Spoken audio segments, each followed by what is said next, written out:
Halo teman-teman semua, di video ini Mimin akan mencoba untuk membawakan alur cerita Wudong Qiankun versi novelnya. Buat kalian semua yang penasaran dengan kelanjutan perjalanan Lindong, kalian bisa mengikuti spoilernya di sini. Dan buat kalian yang suka dengan alur cerita Wudong Qiankun di sini, like video ini dan subscribe channel Mimin ya. Oke, kita mulai ya. Semua orang sangat terkejut bahwa sebenarnya ada seseorang yang berani campur tangan dalam masalah 4 kerajaan tingkat tinggi ini. Pada saat yang sama, trio Moling mengenali Lindong. Mereka tahu bahwa reputasi Lindong cukup menakjubkan baru-baru ini, dan bahkan Kekaisaran Tebing Iblis tidak bisa menanganinya. Namun, salah satu dari 4 kerajaan peringkat tinggi ini sama kuatnya dengan Kekaisaran Tebing Iblis. Oleh karena itu, jika mereka bergabung, bahkan Lindong akan terancam. "Anda adalah Lindong?" ucap seorang pria berpakaian hijau juga mengenali wajah Lindong. Segera, raut wajahnya mengalami perubahan mendadak saat dia bertanya dengan suara rendah. "Oh, Lindong yang berani menentang Kekaisaran Tebing Iblis? Dia tidak tampak seperti seseorang yang istimewa," ucap pemimpin Kekaisaran tingkat tinggi lainnya tertawa ketika dia melirik Lindong. Dua pemimpin Kekaisaran tingkat tinggi lainnya tidak tertawa seperti yang pertama. Sebaliknya, ekspresi mereka berubah serius, menyebabkan orang yang tertawa sebelumnya menjadi terkejut. "Lindong, jangan berpikir bahwa Anda adalah seorang jagoan hanya karena Kerajaan Tebing Iblis tidak dapat menangani Anda. Ini bukanlah masalah yang bisa Anda ganggu. Jika Anda mengundurkan diri sekarang, saya akan melepaskanmu. Segel sekte ini telah diperoleh oleh 3 teman saya di sini. Oleh karena itu, mereka harus menikmati warisan di dalamnya. Bukankah tindakanmu sedikit terlalu sombong?" ucap Lindong mengabaikan orang yang tertawa ketika dia berbicara dengan nada acuh tak acuh. Setelah mendengar ini, ekspresi dari pria berbaju hijau dan 2 lainnya berubah.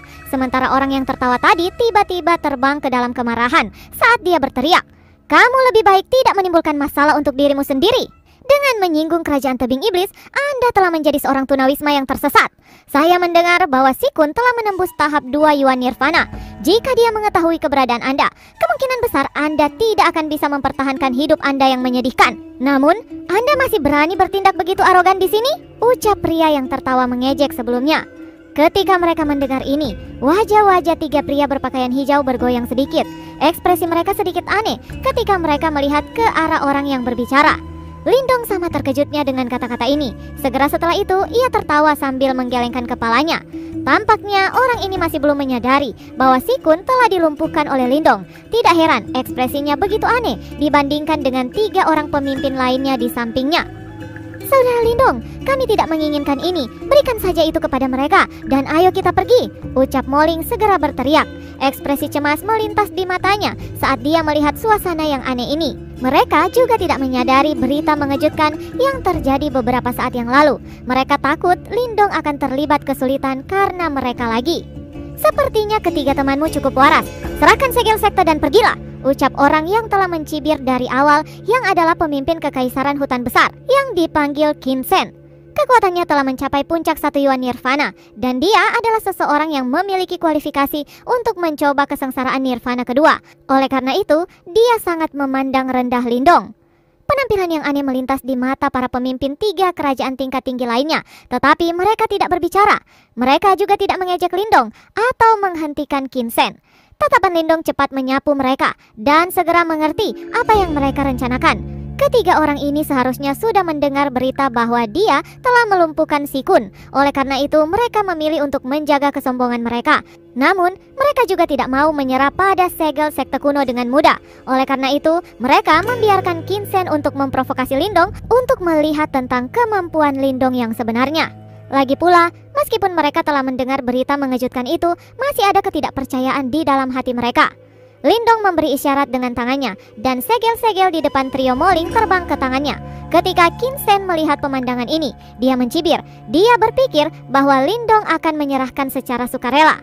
Namun, Lindong tidak menyerah terhadap segel sekte setelah itu. Dia menatap Qin Sen dengan sedikit ejekan di matanya. "Kamu berani mengejek saya?" ucap Qin Sen dengan niat membunuh yang melonjak di matanya. Jantung trio Moling berdetak kencang. Sekarang situasi telah berkembang ke tahap seperti itu. Tidak ada gunanya bagi mereka untuk menyerah. Yang bisa mereka lakukan hanyalah menghela nafas. Karena Lindong sudah menyatakan posisinya, mereka tentu harus mengikuti. Bocah, sepertinya sedikit ketenaran telah membuat Anda melupakan status Anda. Hari ini aku akan mengajarimu cara bertingkah, ucap Kinsen dipenuhi amarah dingin. Tubuhnya bergerak saat dia menembak. Yuan power yang kuat tiba-tiba keluar dari dalam tubuhnya. Terbukti dia telah mendorong kekuatannya hingga maksimal. Harus dikatakan bahwa Kinsen memang agak kuat. Namun Kinsen belum menyadari bahwa informasi yang dia ketahui benar-benar ketinggalan sejak beberapa hari yang lalu. Sosok Kinsen muncul di depan Lindong dalam sekejap mata. Pukulan terlempar ke depan. Kekuatan Yuan yang tangguh terkondensasi menjadi singa agung yang meraung dan menyerang pada Lindong. Sementara itu, tangan Kinsen meraih di udara dengan tujuan mencabut 3 segel sekte. Rencana Kinsen sangat luar biasa. Menurutnya, pukulan kekuatan penuh ini sudah cukup untuk memaksa Lindong mundur. Pada saat itu, dia akan mengambil kesempatan untuk merebut segel sekte sebelum memberi Lindong pelajaran. Namun, Lindong mengulurkan tangannya dengan cara sederhana dalam menghadapi pukulan kekuatan penuh Kinsen. Dia meraih singa Yuan Power, menghancurkannya dengan 5 jari-jarinya. Segera, suara retak yang diikuti raungan singa Yuan Power yang meringkis hancur. Dengan sedikit keterampilan ini, Anda benar-benar berani mengajarkan orang lain? Betapa memalukan, ucap Lindong menggelengkan kepalanya setelah menghancurkan serangan Kinsen dengan satu gerakan cepat. Sebelum Kinsen bisa pulih, tangan Lindong mengipasi udara saat angin keras yang ganas menyapu seperti badai. Segera itu menabrak wajah Kinsen. Suara jernih dan renyah terdengar. Setelah itu, darah segar dan 2 gigi diludahkan oleh Kinsen. Tubuhnya berguling beberapa kali di udara di depan mata yang tak terhitung jumlahnya. Baru kemudian dia mendarat dengan menyedihkan di pulau terapung itu. Orang-orang yang hanya berniat untuk menikmati pertunjukan menarik langsung menegakkan diri. Mulut mereka terbuka karena terkejut. Semuanya tercengang. Jelas, mereka tidak berharap bahwa Kinsen akan benar-benar dikirim terbang dengan tamparan tunggal oleh Lindong. Bagaimanapun, ia adalah seorang ahli Yuan Nirvana. Trio Moling awalnya khawatir juga tanpa sadar menelan seteguk air liur. Mata mereka agak terguncang ketika mereka melihat sosok Lindong. Sudah 2 hingga 3 bulan sejak mereka terakhir melihatnya. Namun, kekuatan Lindong sepertinya jauh melebihi kekuatan mereka sendiri. Pria berpakaian hijau dan 2 lainnya juga melihat adegan ini dengan ekspresi yang agak rumit dan terkejut. Setelah itu, mereka berbalik untuk melirik Lindong yang berdiri di udara sebelum tangan mereka tanpa sadar bergetar. Sepertinya berita yang mereka peroleh memang benar, karena dia mampu mengalahkan Kinsen dengan menyedihkan hanya dengan 1 tamparan. Di pulau itu, Kinsen yang seluruh wajahnya ditutupi dengan darah segar juga mengungkapkan ketidakpercayaan di matanya. Dia menatap Lindong dengan cara yang menyedihkan sebelum melihat pria berpakaian hijau dan 2 orang lainnya yang tetap terus diam. Akhirnya dia mengerti sesuatu. Si Kun memang sudah melangkah ke 2 Yuan Nirvana seperti yang Anda sebutkan. Selanjutnya, saya sudah bertemu dengannya.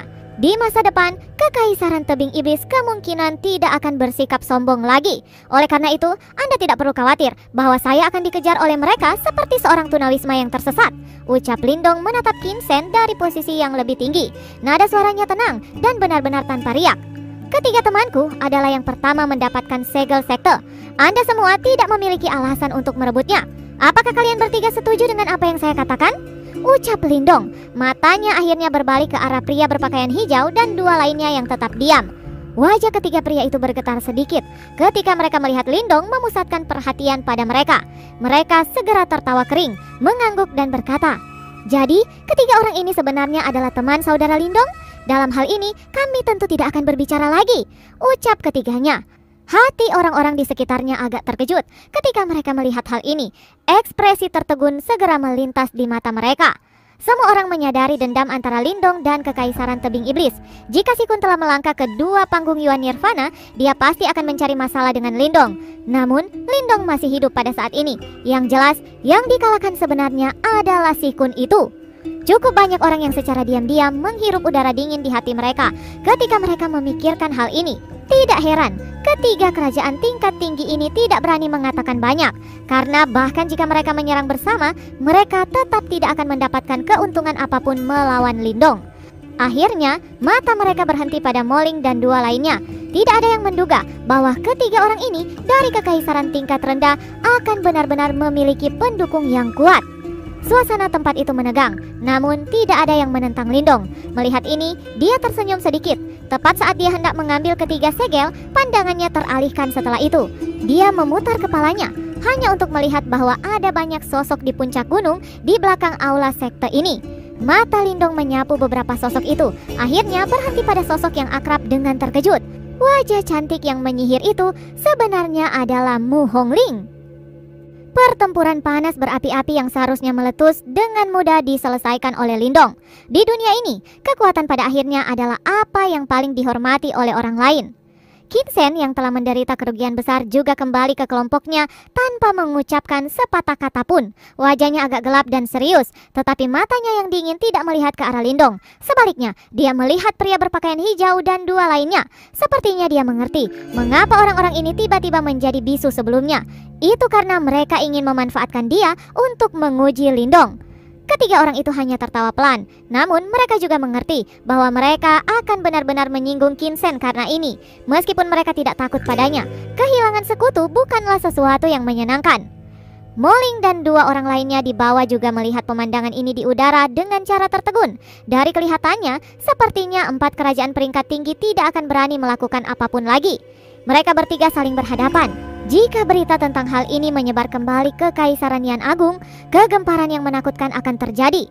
Great Yan Empire telah berpartisipasi dalam sejumlah perang Hundred Empire, tetapi tidak satupun dari pendahulu mereka telah mencapai tahap seperti itu di medan pertempuran kuno ini. Ketika mereka berempat pertama kali tiba di medan pertempuran, kekuatan mereka hampir sama. Namun dalam waktu setengah tahun yang singkat, Lindong telah melompati mereka dan meninggalkan jauh. Lindong mengepalkan tinjunya di udara dan meraih 3 segel sekte di tangannya. Matanya masih menatap puncak gunung. Beberapa tokoh yang hadir di sana menyebabkan ekspresinya berubah sedikit. Dia mengerti bahwa orang-orang ini mungkin adalah orang-orang yang bisa disebut tuan di wilayah barat ini. Tidak heran ketika dia bertemu dengan Mu Hongling saat itu, dia benar-benar mengabaikan kekaisaran tebing iblis. Ternyata dia memang benar-benar memiliki latar belakang yang kuat seperti itu. Hahaha, adik kecil Lindong, benar-benar mengesankan. Dalam waktu singkat seperti itu, Anda benar-benar telah berkembang dengan sangat baik. Ucap Mu Hongling agak menyihir, tawanya yang indah menyebar. Setelah itu, beberapa tokoh bergegas dan muncul di depan Lindong. Mu Hongling masih mengenakan gaun merah yang tampak seperti api. Penampilannya yang indah menyebabkan ekspresi tertegun melintas di mata beberapa orang. Namun, ketika beberapa kekaisaran dan ahli dengan jaringan informasi yang luas melihat beberapa sosok di samping Mu Hongling, mata mereka tanpa sadar bergetar.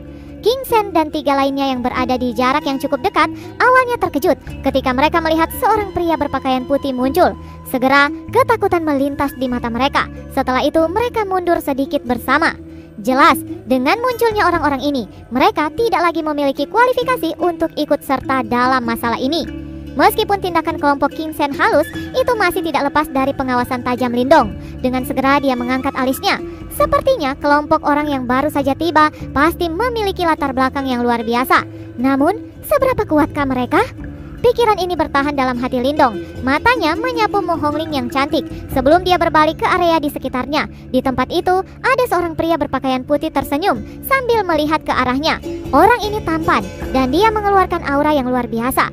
Ia secara mengejutkan tidak memiliki kesombongan seperti dari kekaisaran tingkat tinggi. Wajahnya tampak hangat yang memungkinkan seseorang untuk dengan mudah membentuk kesan yang baik padanya. Tentu saja, itu bukan fokus perhatian Lindong. Sebaliknya, Lindong bisa mendeteksi sensasi yang sangat berbahaya dari tubuh pria berpakaian putih itu. Sensasi itu jauh melebihi apa yang dia rasakan dari si Kun. Jelas, kelompok orang ini bukan individu biasa. Sementara Lindong sedang mengukur pria berbaju putih ini, yang terakhir juga melakukan hal yang sama. Sesaat kemudian mata mereka bertemu. Segera pria berpakaian putih itu tersenyum dan berkata, "Lindong, saya telah mendengar nama besar Anda." Lindong tidak tahu apakah orang ini yang jelas memiliki latar belakang yang luar biasa adalah musuh atau sekutu. Dengan segera, dia hanya menangkupkan kedua tangannya dan menjawab salam dengan gaya kaku. Sudut mulut beberapa orang di belakang pria berpakaian putih itu bergerak ketika mereka melihat pemandangan ini. Namun mereka akhirnya tidak mengatakan apapun. Jika mereka tidak tahu fakta bahwa si Kun telah dikalahkan oleh Lindong, mereka mungkin akan berbicara. Namun saat ini mereka telah menahan diri. Sepertinya berita tentang hal itu juga mengejutkan bagi mereka. Adik kecil Lindong, terakhir kali Anda dengan paksa mengusir kakak ini keluar dari ruang kunci kuno misterius. Apakah Anda berpikir untuk memberi saya kompensasi sekarang? Ucap Mu Hongling tersenyum seperti bunga saat dia menatap Lindong. Lindong tertawa kering. Dia sedikit tidak nyaman dengan sikap hangat Mu Hongling. Mereka bahkan tidak bisa dianggap sebagai kenalan, apalagi sebagai teman. Oleh karena itu, Lindong jelas merasa sedikit berhati-hati dan takut pada wanita aneh seperti iblis ini. Awalnya, kakak perempuan ini berencana untuk mengajarkan Anda pelajaran yang tepat setelah bertemu Anda di tempat ini. Namun dari kelihatannya, sepertinya akan sulit. Ucap Mu Hongling meregangkan pinggangnya yang malas. Kekuatannya saat ini sudah mencapai puncak 1 Yuan Nirvana. Namun sepertinya itu tidak cukup karena Lindong telah mengalahkan Si Kun. Saya dipaksa oleh keadaan saat itu, ucap Lindong tersenyum pahit dan menggelengkan kepalanya. Dia tahu bahwa wanita ini berbicara sedikit benar. Mereka berdua tidak memiliki dendam besar. Dia bisa merasakan bahwa Mu Hongling saat ini berada pada level 1 Yuan Nirvana. Latar belakang Mu Hongling cukup kuat. Oleh karena itu, Lindong menolak untuk percaya bahwa dia tidak memiliki keterampilan yang kuat yang akan memungkinkan dia mengalahkan musuh dengan peringkat yang lebih tinggi. Mu Hongling hanya bercanda. Tidak perlu memperlakukannya dengan serius pada saat ini. Ucap pria berpakaian putih itu tersenyum dan berbicara dengan Lindong. Saya adalah Liu Bai. Liu Bai. Ekspresi Lindong tidak berubah ketika dia mendengar nama ini, tapi jantungnya berdebar keras untuk sesaat. Hanya pada saat ini dia mengerti mengapa Qin Shen dan yang lainnya sangat takut pada orang ini. Di antara para elit yang berkumpul di wilayah barat laut ini, sebuah faksi seperti Kerajaan Tebing Iblis dapat dianggap sebagai eksistensi yang kuat. Namun, di atas keberadaan yang kuat ini ada 4 tuan besar. Mereka adalah orang-orang yang benar-benar paling terkenal di wilayah barat ini. Salah satu dari 4 tuan itu disebut Liu Bai, setan tombak Liu Bai. Dia adalah orang yang kuat yang telah maju ke peringkat Nirvana. Orang-orang di sekitarnya terguncang oleh namanya. Kegemparan mulai menyebar seperti gelombang besar. Saya sudah lama mendengar nama besar Anda, ucap Lindong berkedip. Dia tersenyum dan berkata, dengan menuju ke sini, apakah itu berarti bahwa beberapa dari Anda juga tertarik dengan sisa sekte ini? Ucap Lindong. Alasan mengapa sekte Heaven Cloud dapat menjadi sekte pelindung dari aliansi adalah karena mereka cukup kuat. Karena itu, warisan mereka lumayan bagus. Namun, itu bukan sesuatu yang harus kita miliki, ucap Liu Bai tersenyum. Matanya memandang Lindong sambil berkata, alasan utama kami untuk datang ke sini adalah berteman dengan Anda. Lingkungan sekitar sekali lagi berubah menjadi kegemparan. Ekspresi kelompok Qin Shen yang telah mundur juga berubah. Jelas, mereka tidak berharap bahwa tokoh legendaris di wilayah barat ini akan benar-benar berinisiatif. Sepertinya dia sangat menghormati Lindong. Jika berita tentang masalah ini menyebar, bahkan mungkin beberapa kerajaan peringkat tinggi tidak akan berani menyinggung Lindong. Lindong juga dikejutkan oleh kata-kata Liu Bai ini. Dia segera tersenyum dan berkata, sungguh kehormatan saya untuk mendengar saudara Liu Bai mengucapkan kata-kata ini. Lindong jelas menghela nafas lega di dalam hatinya ketika konflik yang dia bayangkan tidak terjadi. Setelah itu, keduanya mengobrol sebentar sebelum suasana menjadi sangat hangat. Ini berlanjut untuk sementara sebelum kelompok Liu Bai menunjukkan tanda-tanda untuk pergi. Saudara Lindong, sepertinya kita akan bertemu di daerah-daerah terdalam dari tempat harta karun ini. Pada saat itu, kita bahkan mungkin harus bekerja sama, ucap Liu Bai tersenyum kepada Lindong. Setelah itu, dia membalikan tubuhnya dengan sikap bebas dan memimpin Mu Hongling dan yang lainnya pergi. Lindong berpikir tentang arti kata-kata Liu Bai sebelum matanya sedikit tertaut. Tampaknya pertarungan dalam tempat harta karun kuno ini bukanlah hal biasa. Bahkan seseorang seperti Liu Bai tidak memiliki keyakinan mutlak untuk menang. Tampaknya ada beberapa ahli yang tersembunyi di dalam bayang-bayang. Saat ia mengingat kembali hal ini, Lindong tiba-tiba teringat Yan Shen yang ia temui sebelumnya. Meskipun aura orang itu tidak lebih lemah dari Liu Bai, namanya tidak terdaftar di antara 4 penguasa wilayah barat laut. Apapun itu, orang-orang ini adalah individu yang luar biasa. Lindong dengan lembut menjentikkan jarinya. Setelah itu dia berbalik dan turun. Orang-orang di udara sekitarnya hanya bisa menarik diri dengan menyesal ketika mereka melihat ini. Warisan dari sekte Heaven Cloud ini kemungkinan akan berakhir di tangan orang-orang ini dari Kekaisaran Yan Agung. Bersambung, lanjut ke part selanjutnya ya. Terima kasih buat kalian yang sudah mengikuti cerita